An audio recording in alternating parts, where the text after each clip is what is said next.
trophy has a red and gold reflection. These guys are hungry for more. They want to build a dynasty here. Believe in each other. Fly around. Let's find a way to win. And he's going to be hit. Chris Jones got him in a bear hug. Pacheco blasts into the end zone at the 10-5. Leaped to the end zone. Touchdown.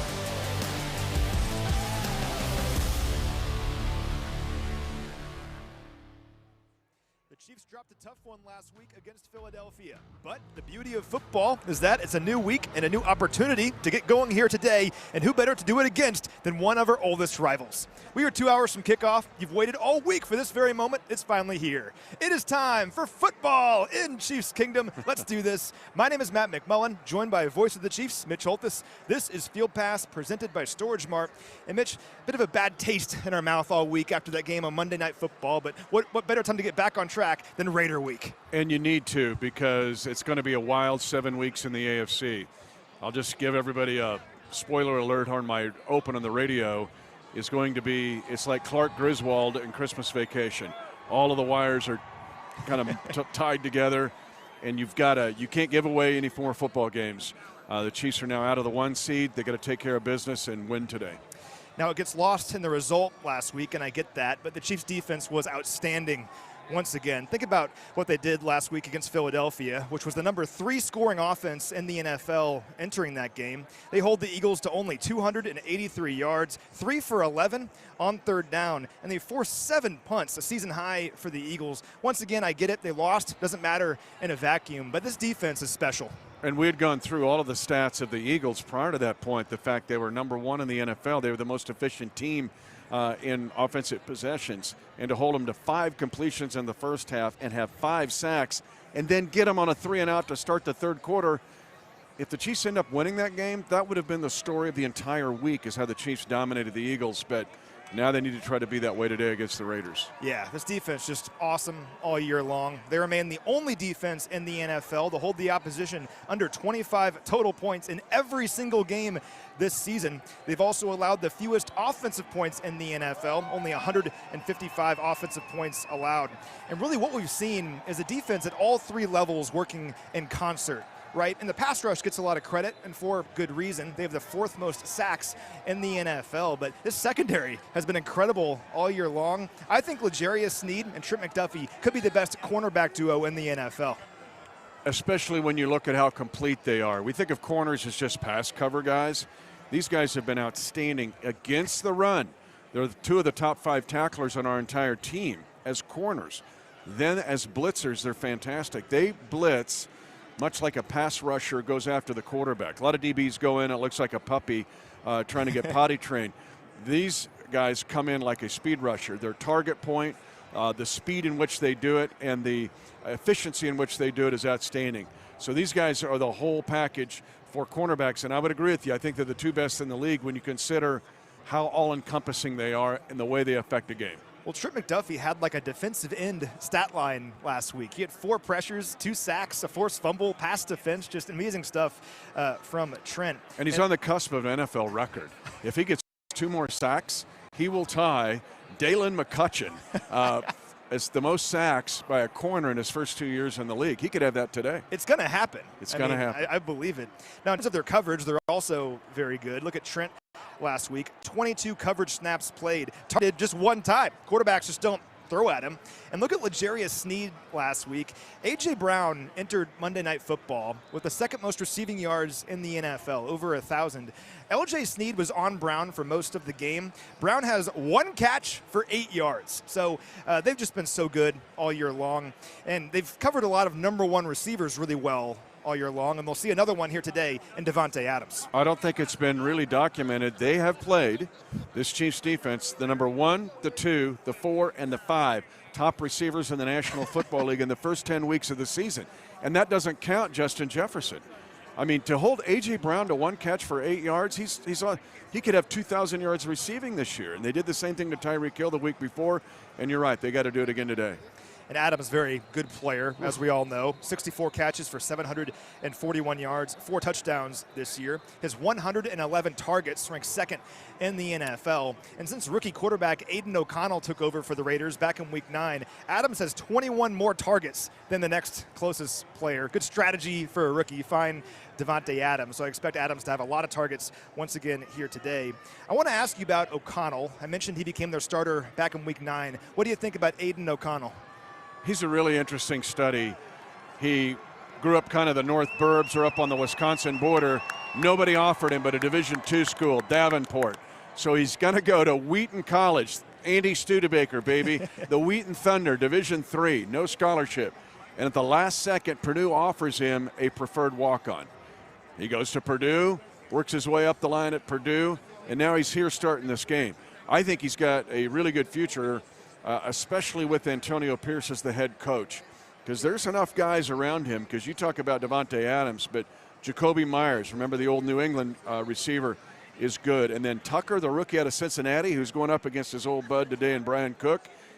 Look out. He reminds me of Marvin Mims Jr. of the Broncos. And he also has Josh Jacobs in the backfield. Certainly helps a rookie quarterback when you have a workhorse running back like the Raiders do. Jacobs was the leading rusher in the NFL last year, and nobody has touched the football more this season than Josh Jacobs. He leads the NFL in rushing attempts and total touches, and this is crazy. He's touched the football on 67% of the Raiders' offensive plays. We talk a lot about Adams, of course, and their receivers, but if you want to stop the Raiders, you got to stop Josh Jacobs. He has half of their advancements, half. Crazy. Runner as a receiver. But he's also only the third receiver in the last 20 years, Matt, that has 200 carries and less than 700 yards. He's under that threshold of 4.0 a carry. But again, to accentuate your point, if Josh Jacobs gets going today, this is going to be a long day for the Chiefs. You start with stopping Josh Jacobs, both as a runner and as a pass catcher. Yeah, he's averaging like 3.3 yards per carry. Really surprising. Only one 100-yard game for him this year, but still, he's Josh Jacobs. We know what he can do. We saw what he did last season, so got to stop Josh Jacobs. Want to ask you about this Raiders defense, which has been vastly improved over the last handful of weeks, specifically when Antonio Pierce took over as their interim head coach back in Week 9. Since then, this is the number 3 scoring defense in the NFL. And they've allowed 0 rushing touchdowns. They've had 6 takeaways and 11 sacks since Antonio Pierce took over. I think the Raiders stumbled into a coach here. Spags loves him. Go back and you can, before the kickoff, if you want to watch Defending the Kingdom, we went into all that. But the fact that this defense is playing at a very high level for the Raiders, and especially since Antonio took over as head coach.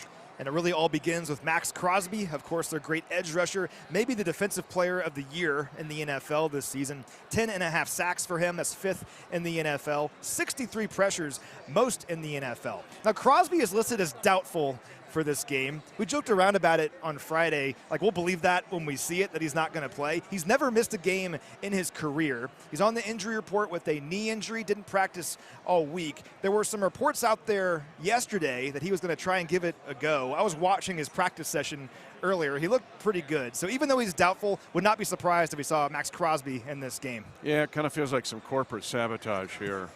I think he's going to play. 63 pressures, number 1 in the league, 10.5 sacks.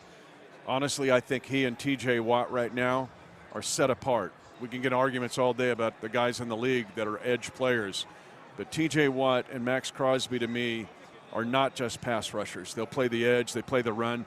His run percentage, as far as his run defense stats, are as good as his pass rush stats. You cannot trick Max Crosby anymore. He's an old, wily veteran, and he wants a piece of the Chiefs, and he wants a piece of Mahomes. He might be the best run defender in the NFL, which is saying something because, like you said, also leads the NFL in pressures. We'll have that answer here in a moment if he's going to be active or not when the inactives list comes out in about 1 minute. Regardless of who's out there, though, for the Raiders defensively, this is a good opportunity for the Chiefs offense to get back on track, right? Maybe find some consistency. If you look at all 3 of the Chiefs' losses this season, it's been self-inflicted errors. It's been turnovers in the red zone, it's been drops, it's been penalties. What are your keys for the offense to maybe get back on track here today and find that consistency? Those of you who've been around floods or studied water, in a 100-year, 300-year flood, water goes back to its original place. To me, here's where the study goes. One place, 5 consecutive weeks, and it's the first possession of the third quarter. The Chiefs could have blown out 4 opponents. They could have beaten the Denver Broncos if they would have handled the first possession of the third quarter. Matt, it's been holds, it's been 12 men on the field, it's been drops. They get behind the chains. It's that point of the game where a 21-0 lead against Miami and Frankfurt turned into a battle. It's where a 17-7 domination of the Eagles, the way we started this show, turned into a loss. They could have blown out the Broncos. They could have blown out the Chargers.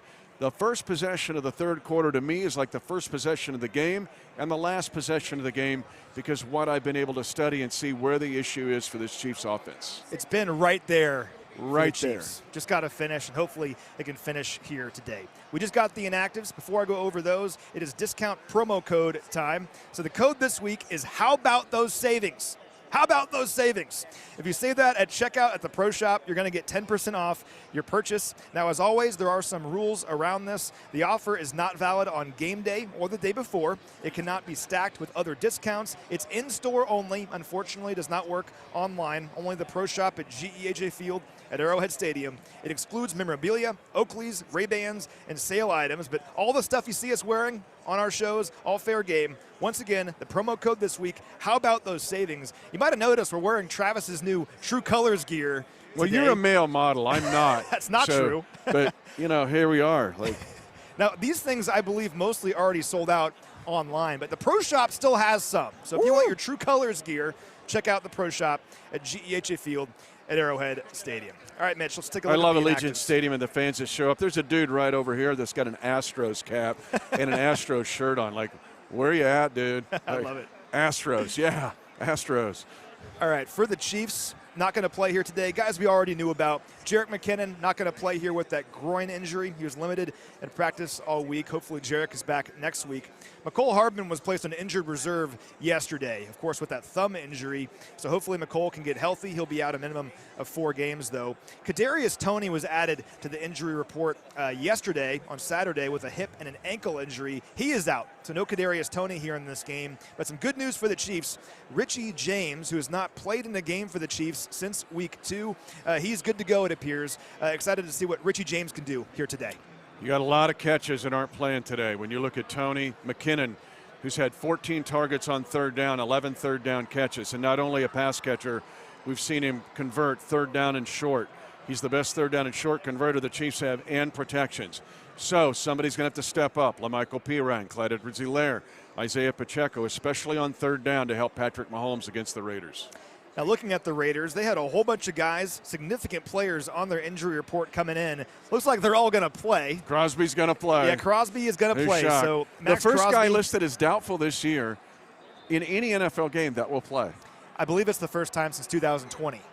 So Max Crosby listed as doubtful. He's going to go here today. Safety Marcus Epps was listed as questionable with a neck injury. Epps is active here today. He has 673 defensive snaps this season, started all 11 games at safety for the Raiders. Robert Spillane at linebacker had an ankle injury, was questionable coming in. He is active for the Raiders as well. He leads Las Vegas in tackles, has the second most defensive snaps on the team, having a really nice season. And then Colton Miller, their left tackle, he was listed as questionable coming in with a shoulder injury. He's missed each of the Raiders' last 2 games. Looks like Colton Miller is active as well. So these guys are all active, but these are significant players. Of course, they're pushing through it to play against the Chiefs. No surprise, but we'll see how effective these guys can be here today, particularly Max Crosby. But they're putting all the stuffing in the turkey here. Okay, you're looking at this game, and the Raiders are treating this like a playoff game. Everything they can find, they're just like powdering in this game. It's like ain't nobody setting out. So I'm telling you, the Chiefs are going to be on their A game today to get this done. It'll be tough. These divisional matchups always are, but we'll close with this. What an opportunity for the Chiefs here today. Of course, a bummer of a game on Monday Night Football. It was right there, but like I began the show with, the beauty of football, you're right back at it the very next week. Let's change the narrative here today and beat the Raiders. For Mitch Holthus, I'm Matt McMullen. Thank you so much for watching, everyone. Let's go get a victory!